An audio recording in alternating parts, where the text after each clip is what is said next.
This is my recap and breakdown of UFC 327, Jiri Prochazka versus Carlos Ulberg. And honestly, this card is a banger. Even though the last fight's not the way how we wanted it to go, it still was a banger. It's still probably one of the best cards this year. And we're going to get through this entire card. We're first going to go through our therapy session with, Jiri Prochazka and Carlos Ulberg. But yeah, I'm going to show my picks on screen because I do my picks on Instagram and TikTok. So go follow me there. But yeah, let's get to the main event, man. This was so sad to watch. But Carlos Ulberg knocks out Jiri Prochazka in the first round. First off, shout outs to Carlos Ulberg because faced adversity in the first round with a really serious injury and still goes out there, knocks out his opponent, and yeah, gets the belt. But yeah, Jiri Prochazka, man, you were doing so good in the first round. Like, you literally were leg kicking the front leg of Ulberg nasty, dude. Like, he couldn't even walk on it. And then that was before the ACL tear. And then after the ACL tear, you go out there and you show sympathy for this man in a war. Like, you're inside of a cage. You're supposed to kill this man, even if he's hurt, wounded. Like, come on. But he goes out there. Instead of throwing oblique kicks and leg kicks to get this man out of there quickly, he goes out there and after the ACL tear and shows sympathy for this guy and wants to keep it on the feet, and he goes and he shoots in a jab, and Ulberg, mind you, with no back leg, this is just straight power, clips this man on the chin. Jiri Prochazka crumbles, basically flatlined. And yeah, Ulberg wins, dude. It's a crazy win for Ulberg, like, written in the stars, storybook ending. But Jiri Prochazka, this was your fight to win. Like, literally your fight to win. The man was hurt, and you just decided to show mercy for him, and you just felt bad for him. And I guess the autism was kicked into overdrive, and he just wasn't thinking right. And yeah, that's literally what happened to him. I feel bad for Jiri Prochazka, but at the same time I don't, because you did this to yourself. Congratulations to Ulberg, because he's a great, I mean, he's my Pookie Bear. I didn't want to say it in the beginning of the video, but I kind of like Ulberg. He's cool. A lot of people are hating on him right now because of the way he won the belt, but he's a good fighter, and he did what he needed to do even when he was injured, and he goes out there and he knocks out Jiri Prochazka.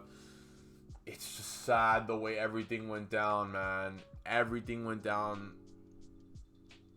Like, it was just so wild, dude. But yeah, Carlos Ulberg's champ. Congrats to him. Let's get to the next fight. Azamat Murzakanov versus Paulo Costa. Is Paulo Costa our savior at light heavyweight right now? Probably. We don't know if he's going to go back down to middleweight, but I recommend he stays at light heavyweight because he has a number next to his name and probably has a chance to beat some of the guys at light heavyweight. But yeah, Paulo Costa, beautiful performance against Azamat Murzakanov. He goes out there in the third round, head kick KO, snaps the forearm of Azamat Murzakanov, dude. And yeah, flatlines him, dude. That was beautiful to watch. In the first and second rounds, though, you're not going to see the stats, but I'm going to read them right now. 23 total strikes to 7. Like, he was just spamming the body kick in the first and second round, dude. Murzakanov, you could give Murzakanov the second round, but dude, Paulo Costa just looked so good in this fight. Had Murzakanov hurt in the first and third round, dude. Well, mostly in the third round, but in the first round, he was looking good too. Like, Paulo Costa, please stay at light heavyweight. This is your division right here, and if you're smart enough and have the IQ, not like Jiri Prochazka, you might go out there and get yourself a title shot. We'll see. But great win by Paulo Costa. He had an amazing performance. Josh Hokett, dude. Josh Hokett, a star, was born tonight because the man, cringy all fight week, probably was like doing too much. goes out here and in the first round knocks down Curtis Blades twice. Literally went after Curtis Blades, dude. He went insane in this fight. Shoutouts to Curtis Blades for putting up a performance bonus too, because this was fight of the night. But not only that, Josh Hoke won a performance bonus of the night, so he is literally Tommy McMillan in the casino. This man has so much money on him right now. But Josh Hoke won this fight, dude. He won this fight in the third round. You could kind of give it to Hoke or Blades. I don't know. It was really hard to score this fight. I don't know how the judges scored this fight, but what a win by Hoke. He goes out there, you know, second fight in the UFC, against the 5th ranked heavyweight in Curtis Blades, and he went out there, busted up Curtis Blades' face, was out, you know, they were both gassed, but he was still swinging. And mind you, like, Hoke is a really small heavyweight, dude. He's like 30 pounds less than Curtis Blades. And he went out there and he showed that he has, you know, he's star power, I guess, dude. Like, this man became a star in the making faster than Colby Covington did in his entire career, dude. But yeah, shoutouts to Hoke for an amazing fight, dude. A lot of us are, you know, Josh Hoke fans now. Let's go through this one just extremely quick, because I cannot believe, I'm gonna say this was a robbery. I thought Johnny Walker should have won this fight just because of the leg kicks alone. But yeah, they gave it to Dominic Reyes. This was a boring fight. I was like half asleep. We're gonna skip this one because there's no point in talking in that one. Cub Swanson versus Nate Landwehr. Swanson gets it done in the first round, retires off into the sunset with his triplets and his wife. Beautiful to watch. Great win by Cub Swanson. There's not much to talk about there.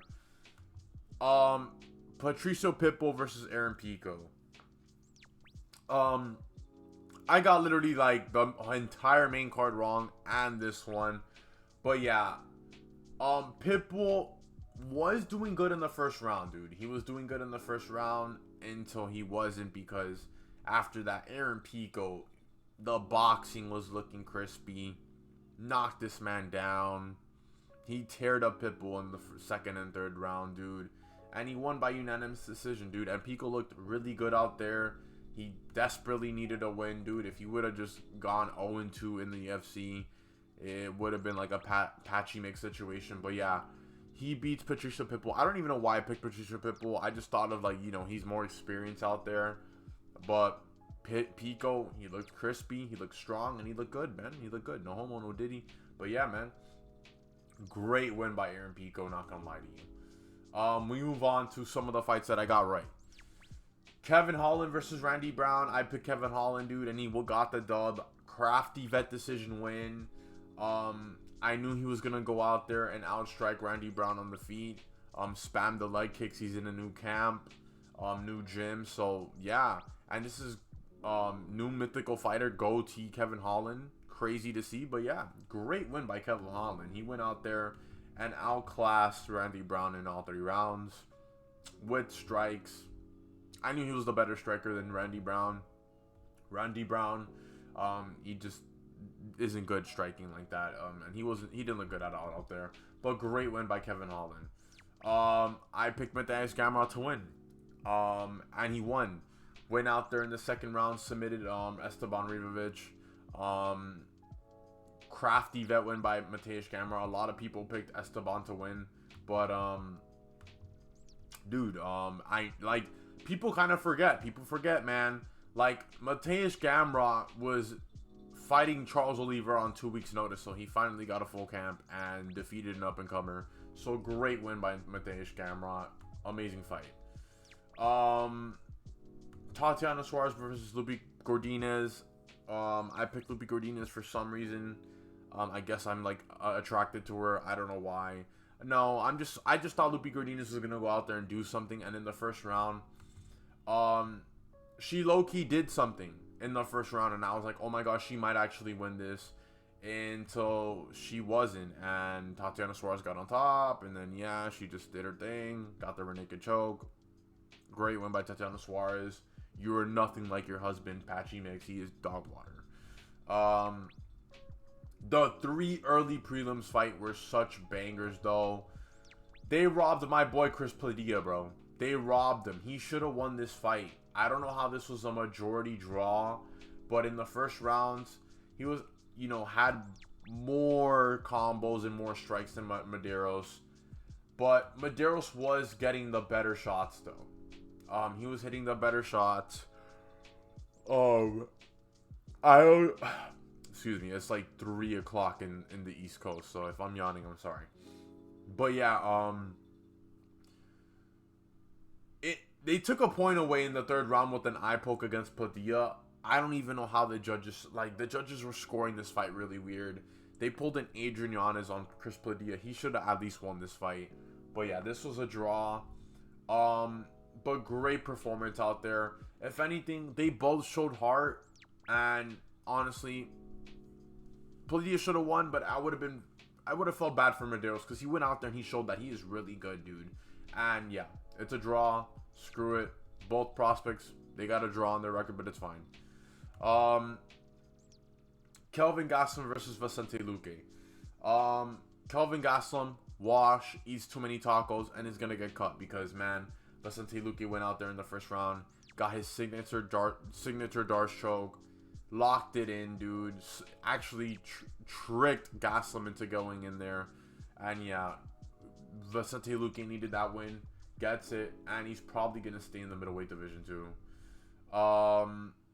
And last but not least, Charles Radke, dude. Charles Radke goes out there. This is probably not going to load up because this is a, what, $7 billion company. But yeah, Radke goes out there. Great win against Francisco Prado. Dropped the F-bomb. Amazing to watch, dude. Great win by Radke. But overall, this card was such a banger, even though, like, you know, Jiri Prochazka lost. There were so many good finishes, so many good fights, except this one right here between Dominic Reyes and Johnny Walker. But yeah, banger card. I think so far this is the card of the year. But let me know what you guys think in the comment section. I'm Jane MMA. Like and subscribe, and I'm out.